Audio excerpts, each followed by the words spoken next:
Le simple fait de travailler dans le milieu de la culture, ça va tester ton cynisme, ça va tester ta capacité à garder ce feu-là vivant. Dans le centre d'artistes pour lequel je travaille en ce moment, on reçoit de 250 à 400 dossiers par année. Que j'aime ou que j'aime pas ça, c'est intéressant, en fait. Ça te permet de se situer non seulement esthétiquement, mais conceptuellement, au niveau des valeurs, au niveau de comment les gens perçoivent ce qui est intéressant ou pertinent pour eux. Et puis ça, ben c'est vraiment assez unique quand même comme expérience. À l'Orchestre symphonique de Montréal, c'est un feu roulant d'activités, puis de concerts, puis d'événements qui se déroulent.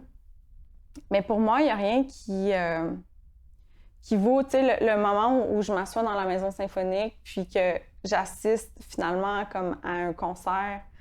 Dans le milieu, on n'est pas des spécialistes de rien. C'est-à-dire que moi, je fais de la traduction, du design graphique, je mets à jour un site web, je fais de la coordination, je fais de la médiation. Et ça, c'est vrai pour moi, mais c'est vrai pour tout le monde dans le bureau. On a comme un champ de spécialité très vaste, mais en fait, je suis pas une traductrice, puis je suis pas une graphiste. Donc, tous ces jobs-là, de façon indépendante, je peux pas les faire.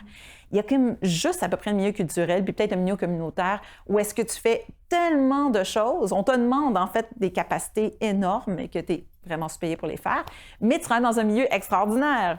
Il y a toujours un moment dans le projet, ça vient surtout souvent après le pire moment, là, où on se met à douter de tout puis qu'on a envie de mettre ça sur le bord du chemin.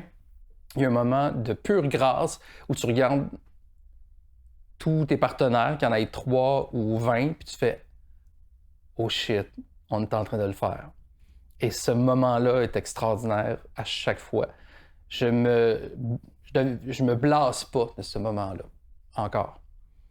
Il y a des moments où tu vois des groupes scolaires, là, des rangées d'autobus là, sur la rue Saint-Urbain là, qui entrent pour la maison symphonique. Là, puis tu fais comme, OK, c'est pour ça que je fais mon travail. Là. C'est pour ces étoiles dans les yeux là, des enfants là, qui découvrent la maison symphonique pour la première fois, qui font un orchestre symphonique. Il y a quelque chose, c'est très impressionnant. Là, 90 musiciens, ça sonne fort, c'est beau, c'est impressionnant. Là. C'est extraordinaire, ces moments-là, où est-ce que tu découvres, en fait, le potentiel que ça a l'heure de rassemblement, puis de connexion, puis de changement de vie. Donc, souvent, je me pose la question, bien, où est-ce que je voudrais être? Puis, pour l'instant, la réponse, c'est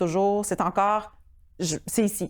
Je pense qu'il faut vraiment, vraiment être passionné pour faire ce type de travail-là, ce qui est mon cas. Je ne me verrais pas faire autre chose. Mais je peux comprendre parfois la réticence, quelqu'un qui ne vient pas du tout de ce milieu-là, là, de passer son samedi soir à la maison symphonique puis son dimanche complet. Puis, mais moi, je le fais de façon naturelle, puis ce n'est pas un souci pour moi, là. De par le fait aussi que c'est ça, là, c'est tellement imprégné dans qui je suis que j'irai au concert le dimanche après-midi, tu comprends? D'un coup, il y a un moment, il y a une explosion de talent, un moment de grâce, je dirais. Et tu fais « Oh my God!